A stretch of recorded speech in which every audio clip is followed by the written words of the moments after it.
Today we're going to do a review over the RP3 II Lacrosse head.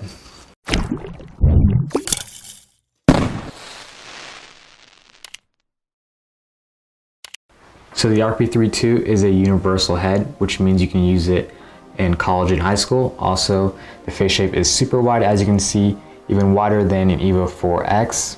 It's going to make it really easy to catch passes, especially on the crease, which a lot of attackmen do. But it is going to limit your ball control naturally. So that means you probably will have to string a lower pocket with a tighter channel. So the RP3 II has a very flat scoop, which made it pretty easy to get ground balls on natural grass and on turf. Another thing Brine introduced is the VariFlex technology, which was originally introduced in the Clutch 4. They decided to put it in the scoop. So as you can see, it has this gray bar going across the scoop, which looks kind of cool. It's designed to keep the head just a little bit stiffer, especially when it's introduced into warmer weather and colder weather. So the RP3 has that classic Brine offset with the low kick point. It's going to push more for a low to maybe mid-low pocket. It's going to give you a really quick, smooth release, and it's also going to push for a deeper pocket. This head has one of my favorite saddle designs because I think that the flex and stiffness is distributed very, very well in this head. So it has these cool triangular shapes, which is really nice. The head stays very, very stiff down here in the throat, but it also stays pretty stiff here up the top, which is really nice, mostly due to that sidewall strut design. And once again, Brine went with their Core-Tech technology. I think that this is the best version of Core-Tech we've seen so far. It's not as aggressive as the Clutch Elite.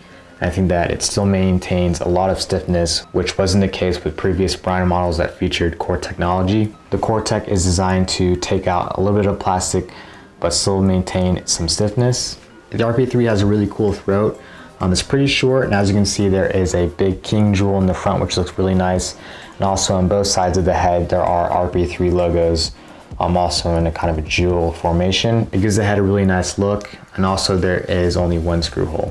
The head has 6 top string holes that are well sized and well spaced. Also, the head has 17 saddle holes that go all the way down, which is going to give you a lot of pocket options. Also, the top 3 saddle holes are a little bit larger, which is going to help with starting off your stringing with tying around multiple strings to the same hole. Also, the saddle holes are probably the perfect size. You could probably fit 2 in each saddle hole, which is nice. And another thing, the bottom string holes are probably some of the largest bottom string holes I've ever seen. There are 4 that are well sized and well placed. They're also big enough for leathers, which is nice. Overall, the head is pretty easy to string, especially for a head this wide. We strung it with the pocket that it was most designed for, which is kind of a mid to mid-low pocket. The bottom rail is designed to have a pocket that sits kind of in this area. And same with the offset kick point, is designed more for a lower pocket. So we strung it up with Lacrosse X Pro mesh, gave it a nice mid to mid-low pocket.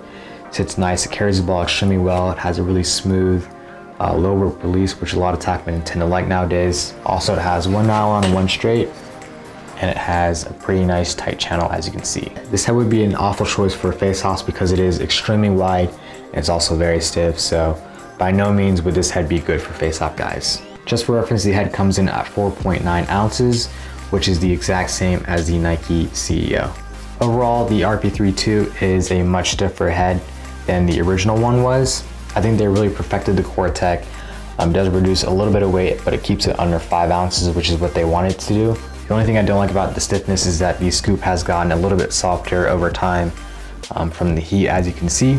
But that's really the only thing I worry about with its durability and stiffness. The head is very stiff down here in the throat, and also it is still pretty stiff at the top, which is beneficial for shooting and passing.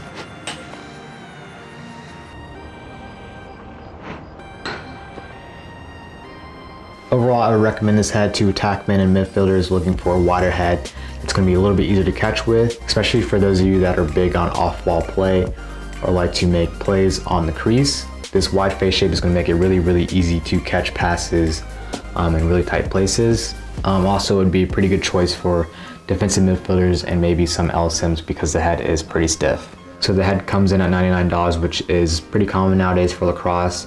Personally, I'd probably pick an Evo 4 X over this head, but I still think that this head is a pretty good option for those of you that are looking for a wider head, something that's going to be a little bit easier to catch with. I think that the Core-Tech was perfected in this head, and also the saddle design is great. It's a very stiff head, so I think that it's going to last for a pretty long time. It's going to stay stiff in the heat, which is very important. So overall, I would recommend this head for attackmen and midfielders. Even D-middies looking for a wider head. So if you enjoyed the review of the RP3 II, be sure to like the video. Also subscribe to our YouTube channel. We post videos every Tuesday and Thursday.